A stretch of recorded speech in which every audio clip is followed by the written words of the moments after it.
Hello, salut, ciao, hola, oi. If you don't know me and if you don't know my channel, my name is Gabriela and this is my channel, Your Brazilian Spot. Here I tell you everything related to Brazil. And today the topic is a little bit about the history of Brazil. And this video is for you that is curious about Brazilian history, for you that like Brazil, that would love to visit Brazil, and etc. The first time I bring something like this, so let me know if you like this kind of content. And of course, as always, if you like the topic of this video, don't forget to subscribe and like the video. So let's go to the video.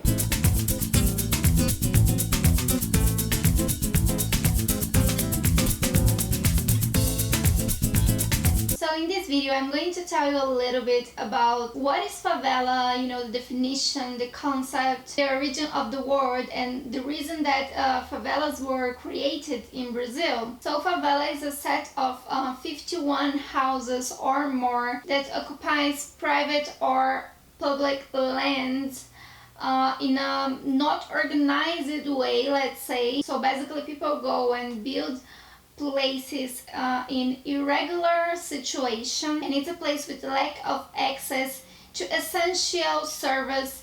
So let's say, for example, transport, maybe some types of commerce, hospitals, and etc. The favelas in Brazil are considered like a popular neighborhood. A common feature is like the simplicity of the houses that you can find in favela. So basically, sometimes people do not have access to basic things in these houses. They are not comfortable. It's not normal house, let's say. And obviously I'm not generalizing, because I think you can also find some good houses, but I'm saying this in a general way and how it started favela. And of course, favela is a consequence of social problems that we have in Brazil. So favelas was formed basically to many houses in this kind of situation I told you before. So not organized and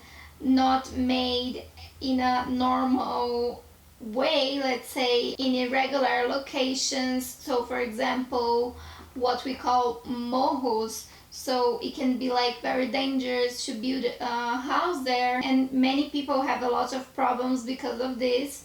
It can be dangerous, it can fall, so you don't have any security in these houses. And these houses are normally called barracos. It's not always a barraco, let's say, but in many cases yes, because of the structure, as I told you, is not ideal. I would say it's more fragile, so in some cases can be dangerous to fall. For this reason that I told you, it's not hard to imagine that people in favela, they have a difficult life. Many people, I'm not saying that everyone, but in many cases that we know a lot of news about things that happens in favela and etc. So it's kind of really hard because they don't have access like someone that lives in a normal street, in a normal neighborhood. And obviously the government doesn't care as they should to this population. And it's a huge problem because it's not just what happened there, but also the authority not caring so much to their situation. Since 80s, favela had a lot of progress in terms of urbanization, okay, but obviously not enough. So we can see even today that there are a lot of things that should be improved, but it's not. So they have problems that comes from years and years. And since then, people prefer to call favela comunidade, so it would be community in English. Well, I think it really depends on the context that you use. Sometimes say favela is not really a good thing to do, and I understand that when I went to live in Rio, which is like a really common place. There are so many comunidades there. So then I understood that should be better if I say comunidade rather than favela. Before that, I had no idea because, it's not everywhere in Brazil that is the same. For example, in my city, I am from Minas Gerais, like especially in my region, there isn't morros, for example. So we have obviously neighborhoods that are popular neighborhoods, but it's not like favela. The access is not so hard because it's not a mountain like a morro. So it's not the same thing as if you go to Rio and São Paulo. That places like you have morros. The origin of the word favela. During the war that we call Guerra dos Canudos in Brazil, the soldiers made their camp close to the battlefield. It was in a place that's called Morro da Favela. And favela apparently was a plant common in the region that they were. So basically they stayed in this place, and when they came back from the war, the militaries made some houses with a construction very simple, like the ones that they had in the camping of the war. So basically people started to say that, you know, a set of houses with a really simple and precarious construction was favelas. And people started to call it favela. And why favelas were created? Well, as I said before, is a consequence of many problems that we have. And one big point is that in Rio de Janeiro, for example, the government wanted to take, you know, the people that were living in the center of Rio, the poor people with low income, and send to places far from the center and, you know, remote places. That was actually later called favelas. Still today there are so many places around Rio, so many favelas, but you might think that okay, so favela is something that is far from the city. Not always, okay? There are some favelas in the city close to very expensive neighborhoods of Rio, for example.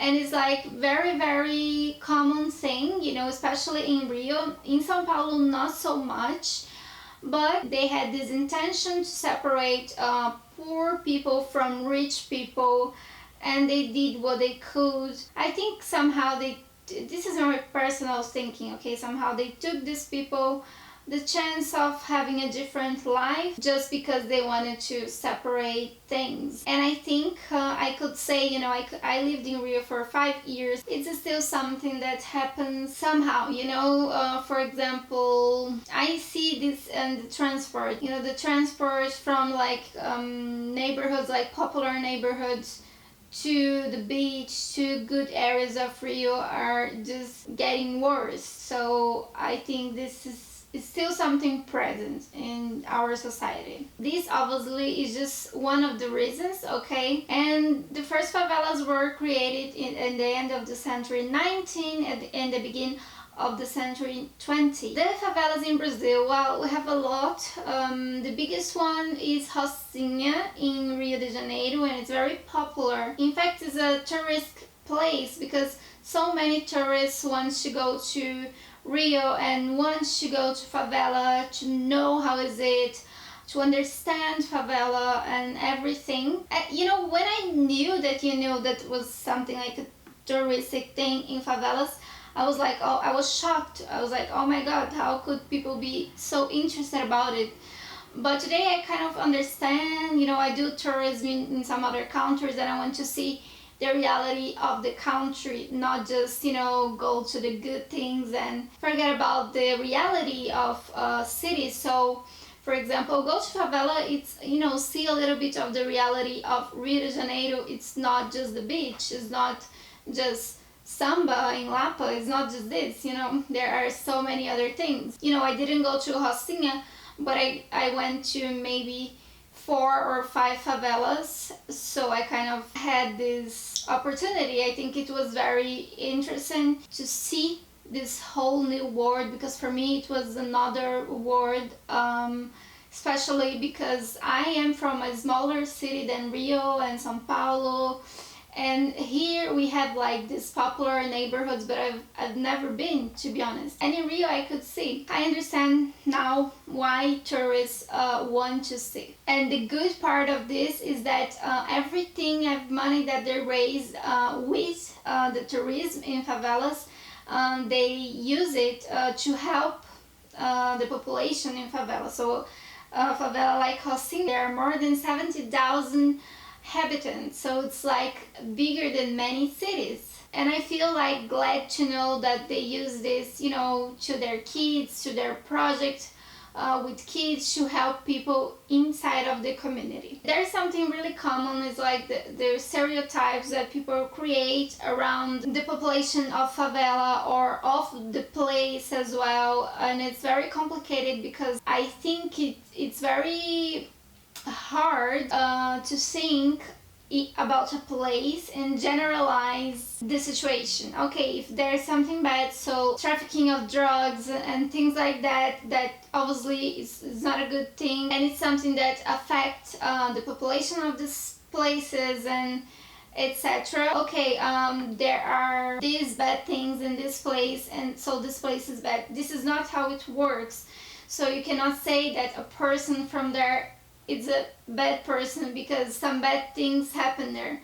You know, no one choose where they're born, where they are living. Many places are there because they have a lack of options, and they need to be there. So this is something I say to everyone, because even in my city, like someone that never left my city, they don't have any idea of like what is the real favela, the people that lives there. Sometimes there is like a prejudgment of the population of the place, and there are bad things everywhere in the world, and there are bad people everywhere in the world. Sometimes it could be in the government of a country. So I think we should never create this kind of stereotype like, okay, these people are always like this, okay, this place is always like this. And this is something I try to change in my head. You know, I love traveling, and when I go to some place, obviously you notice that some things are very recurrent, are very particular from a place, but we need to understand that this place, you know,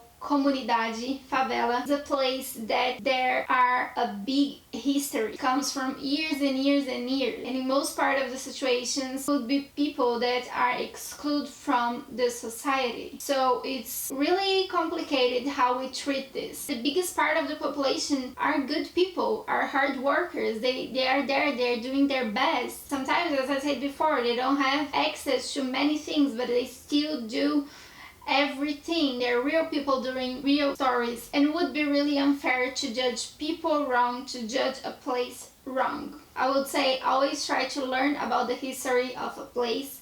I have this channel because I want to bring things about Brazil, to tell you things, and obviously I did a lot of research to bring this for you. I wouldn't make up things in my head and bring it for you. And I want you to see Brazil, not just how you see maybe in the TV, that sometimes are very extreme about the news, or in the movies when you just see the good side of Brazil. I think I want to show you everything, and that's what I thought about bringing a little bit about the history. And this is a huge part of our history. So I really hope that you enjoyed this video, that you could learn something new with this video. And obviously, if you like this kind of video, then like this video and subscribe to see more content like this. Thank you so much for watching this video. Bye bye.